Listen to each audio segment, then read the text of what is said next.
I tried Andrew Huberman's morning routine for an entire year.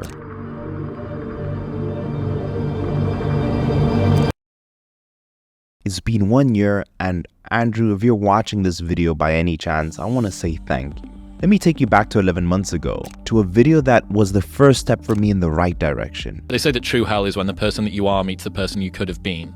And at that very moment, when I watched that video, it truly felt like I was in hell. And I really mean it. If you've ever felt what sleep paralysis feels like, it's one of the worst feelings. But I felt that every day for every waking minute. I felt stuck in this matrix called life, screaming for help but nobody coming to help me, until I stumbled across this video by Dr. Andrew Huberman, a neuroscientist from Stanford. That was the moment that everything changed. And I shared this video on YouTube that now has 1.4 million views. 1 year later, at this moment, if you told me, Mike, follow this routine and you'll achieve your deepest desires, I wouldn't believe. For those of you who can sit down and watch the next 10 minutes and take action on everything I learned from Dr. Andrew Huberman, everything I'm about to share with you, I am very excited for your future, my friend.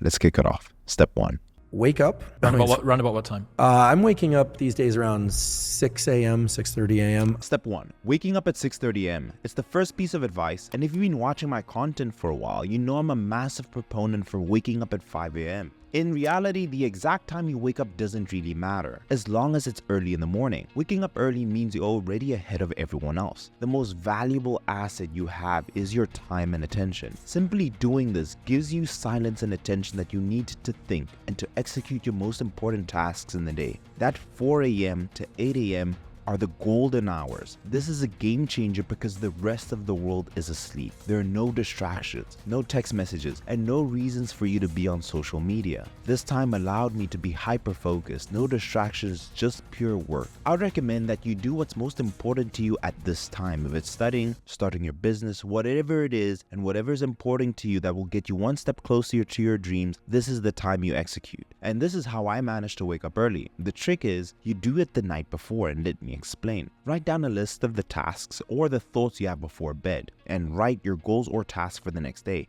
There's a law by Kidlin that states, if you write down a problem clearly and specifically, you've already solved half of it. This couldn't be more true. Set an alarm on your phone, and this is the most important part. Leave your phone in another room, and this will help you with two things. It'll help you to get to sleep faster by, number one, avoiding the blue light and the dopamine hits that you're getting from social media. And it will force you to get out of bed to turn off the alarm in the next morning. Once you've taken a couple of steps out of your bed, you've shaken that sleeping feeling off, you're ready to execute. I am a fan of water with element. Before I had element packets, I would just take a little bit of sea salt. Step number 2. The next step on the list was to drink salted water instead of having coffee immediately. This second step was probably the strangest one in the routine for me, because for years drinking black coffee has been my immediate step right after I wake up. It was more like a ritual for me that I really enjoyed, and according to Andrew Huberman, delaying your morning caffeine intake by 90 minutes can enhance your afternoon energy and your overall alertness because of the interactions between caffeine, adenosine, and cortisol. Firstly, let's talk about adenosine. It's a substance that naturally accumulates in your brain, promoting this feeling of drowsiness and eventually sleep. When you sleep, the brain clears out the adenosine and we wake up feeling refreshed and alert. But as we wake, adenosine begins to rise again.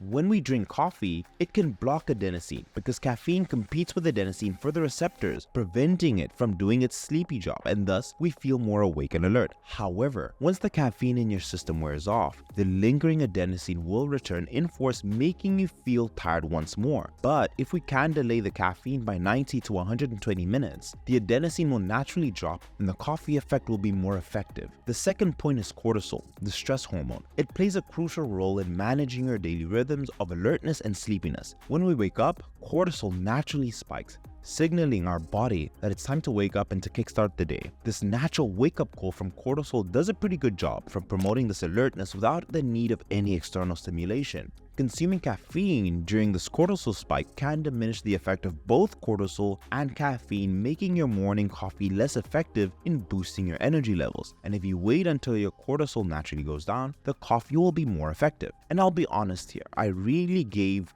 delaying the caffeine a shot. At first, I couldn't tell if it was just a placebo effect and that I was really feeling it working, and I find it annoying to hear YouTube say that I followed each and every single step and they loved it. I played my caffeine intake by feel. Sometimes I would just take my dog out for a walk and have caffeine 90 minutes later, or it was the first thing that I needed to really kick my sleeping effect. Before I go into the next step, I want to give a big thank you to everyone who's here. I know that if you're watching this video at this point, you are very serious about making a change in your life. And I want to play a role the same way Andrew played a role in my year. I'm going to leave a training program for you in the description of this video. And there's a few other goodies in there that will help you in terms of your training. All I ask in return is a gentle thumbs up. So all you need to do is go into the description of the video, download it. It's going to be very easy. It's going to be a Google Doc, so I'm not going to ask you for anything. All I ask in return before you click on that link is leave the video the gentle thumbs up and then finish the rest of the video. But congrats to you if you're here so far. Let's move on into the next step. The single best thing you can do for your sleep, your energy, your mood, your wakefulness, your metabolism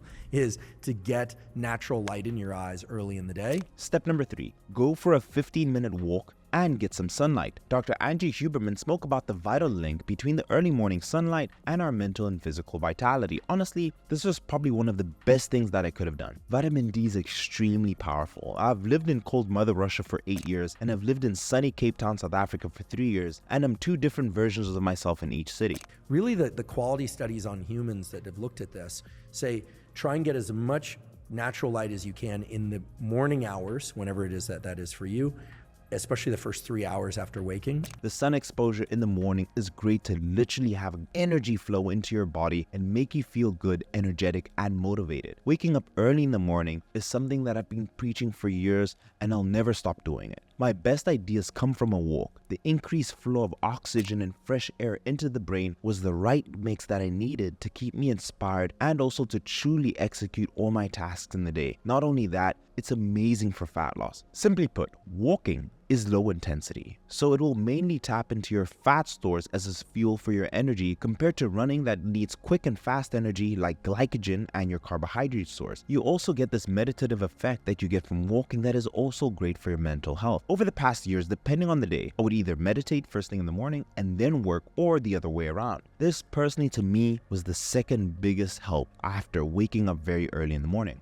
Step number 4, intermittent fasting. Research has shown that these are the benefits, including stored body fat becoming more accessible as a source of energy. This guarantees that I lose that unwanted weight, and this practice has also helped me get into the shape of my life. It's shown to improve your human growth hormone, levels of fat loss, and muscle gain. It improves your insulin sensitivity and your cellular repair for body recovery, and finally gene expression. And here is what Dr. Andrew Huberman has to say about fasting. But if you look at the science on intermittent fasting, it's pretty remarkable.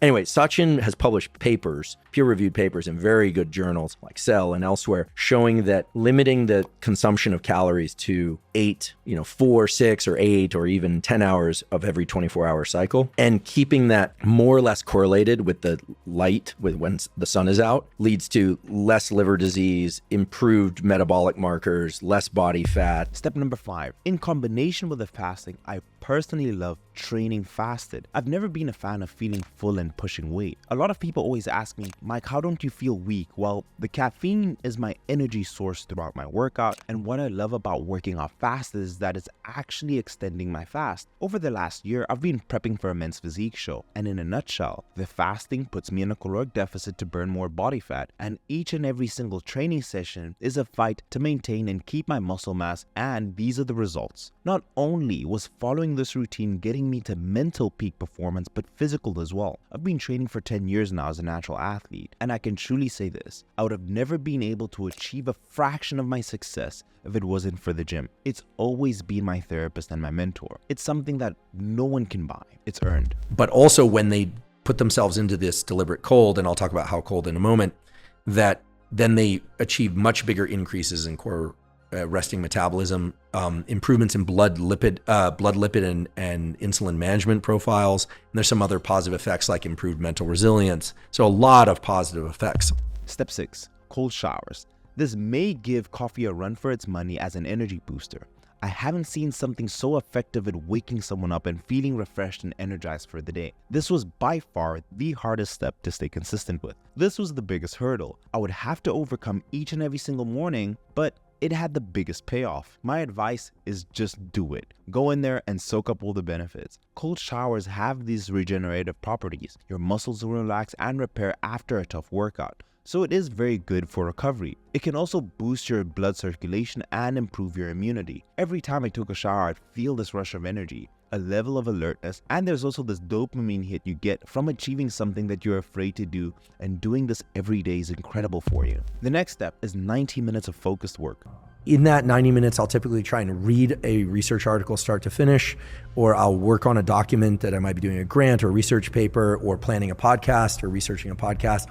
I try and get my brain into kind of a linear mode. I try and narrow that aperture.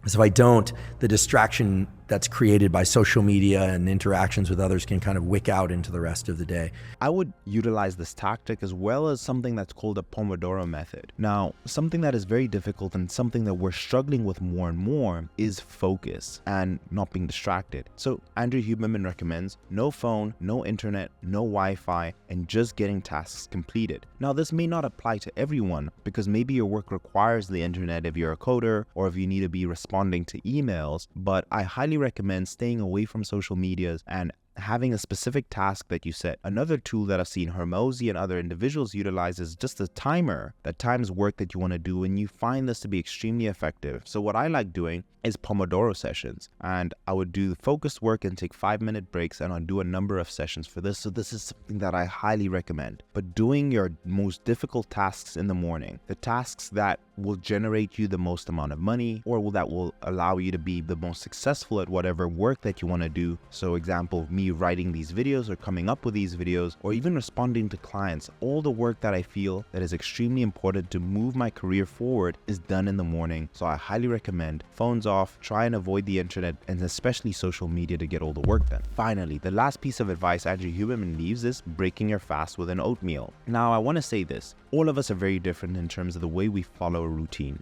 I feel that each one of the steps that I've shared so far plays a role, and it doesn't have to be done in the order Andrew Huberman has done them, but including them into your day-to-day routine will be super effective, and having this level of flexibility will be to your advantage. So the way I go about it is I'll always break my fast accordingly. Sometimes I'll break it sooner than later, but I'll make sure that I'm always eating in an 8-hour window period and that I'm fasting for 6 hours. So on one particular day, I'll break my fast at midday, maybe I'll break it at 11 a.m., but most of the time it's always past 2 p.m. because those are the hours that work for me. So I highly recommend that you have this level of flexibility within steps that I've shared with you in this particular video. But I'll leave the video here. These days, a lot of productivity people have gotten a bad rep about all these different things you need to do in the morning. But the honest truth is, you want to follow a few steps that you can do that will allow you to get to work quicker and that will allow you to be effective in that time. Having a general plan is also great. Let me know in the comment section down below. Have you tried any of these tips? Has waking up at 5 a.m. really worked for you? Are you practicing intermittent fasting? Which one of these 8 steps are you utilizing the most? And I think the experiences that you guys have will really inspire the next person to be able to try